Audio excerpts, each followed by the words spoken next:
I edit my phone photos using just my phone. Specifically on how to remove people from your travel photos and also how to add special effects like rainbows, really pretty sunset sky. Everything is completely free. They're available for Android and iPhone. I made sure to check beforehand and I'll have it all linked down below. Hey guys, it's Allie here in the present editing the video. Be sure to click and watch back to anything that you're confused about and leave me any comments down below.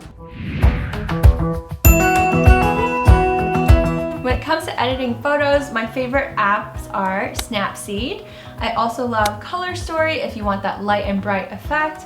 I love QuickShot for special effects.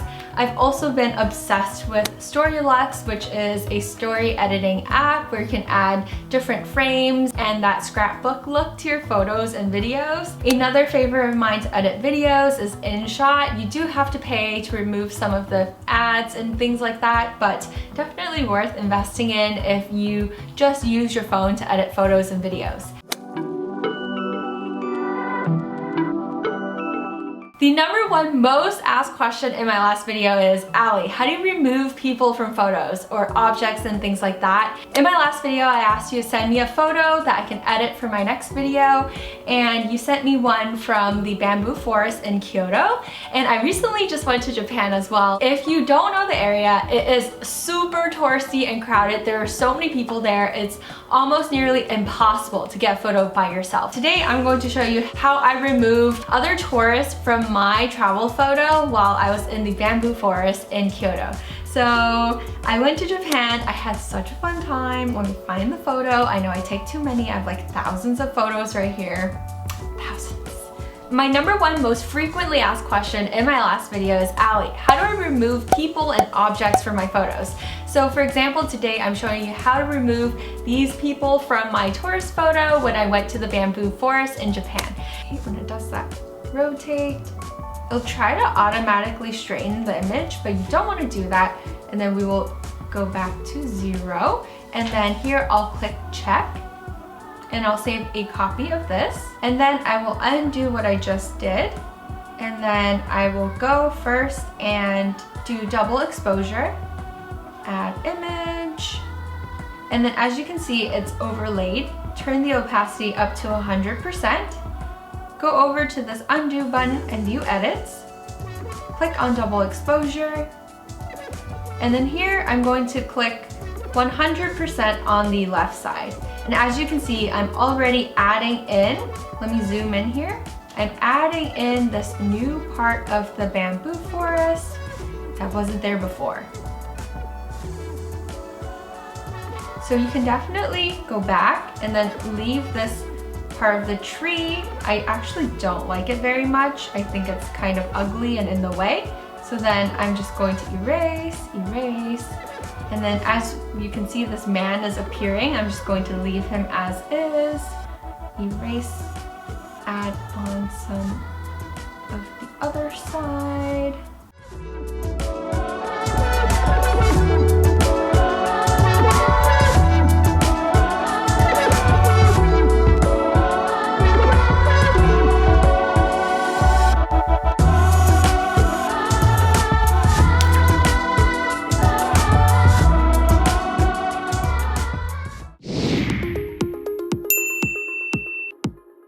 My second favorite app is QuickShot. I've been loving it lately for all of my special effects that I add to my photos for Instagram. So for example, let me go up and grab this one flower photo that I took.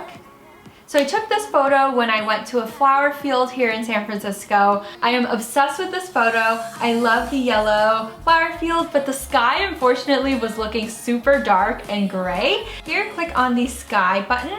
And then I love SU04, and that is how you get that kind of dreamy purplish sky look. And then here you can also adjust the sky where you want it. By the way, this is completely free. You don't have to pay anything for it, but you can. There are some optional added filters. So here you can also click on this eraser button, and then you can erase parts of the sky that you don't want. If you want to add it back, you can go like that. And then if you click on it again, you can click random and it'll kind of change up some of the different skies that are here to choose one that matches the scenery the best. You can also change the opacity of the sky, like maybe it's too intense for you and you just want something lighter. You can change the ambiance if you want it like dreamier or lighter or darker, up to you. That's pretty much how I add and change the sky in some of my photos, because I really love the look of sunset photos, but sometimes it's just unrealistic, or the day that I went, the weather was bad. And this is how you could definitely change up some of your old travel photos or photos where the sky is not looking so hot into a nice, beautiful sunny day. My next example is another flower field photo. I love this one. I shot it in Santa Cruz with my friend Christina.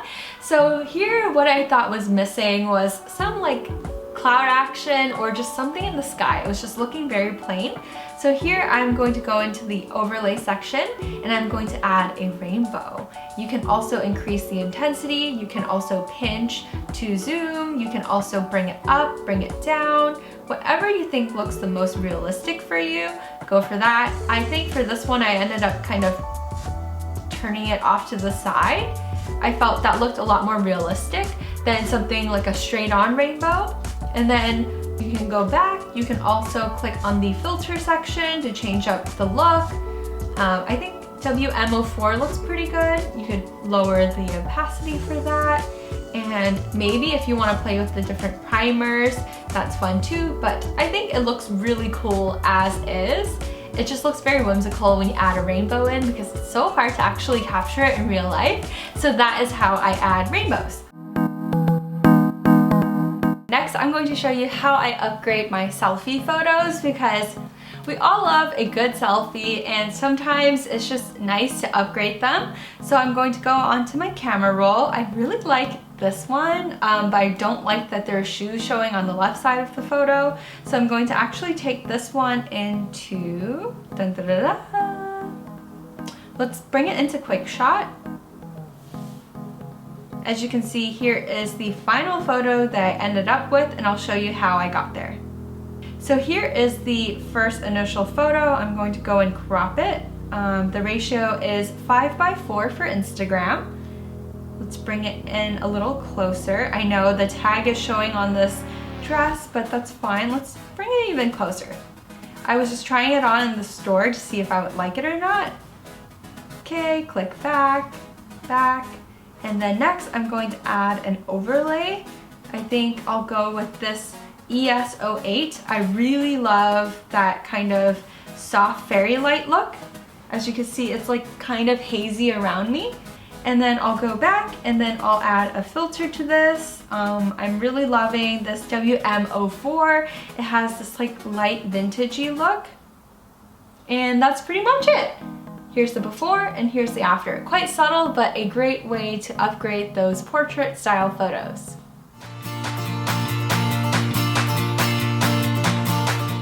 Next, I'm going to show you how I fixed up this yellow photo right here. I've been obsessed with monochromatic outfits, and what I love most about this is the fact that I matched the wall and the garage door. So first, I'm going to bring this into Snapseed. So now that I have it into Snapseed, I'll first click on Tools, and then I will adjust the S-curve. So bring it up at the top, just a little bit. If you bring down the bottom, it's more contrasty. You can bring it up. I'm just going to bring it down a little bit. So the trick here is to click on the perspective button, and then we're going to straighten out the garage door.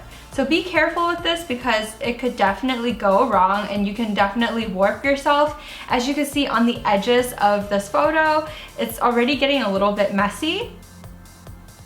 So you can bring it in a bit, but don't worry, we can fix that later on. So click on the check button.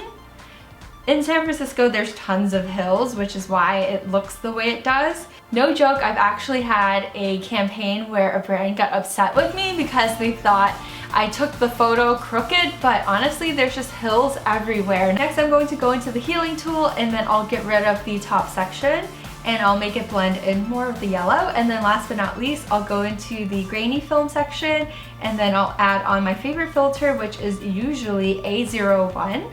And then I'll turn the grain all the way down and here's a before and after, and that is pretty much how I brighten and kind of fine tune an image in case it's slightly crooked or distorted.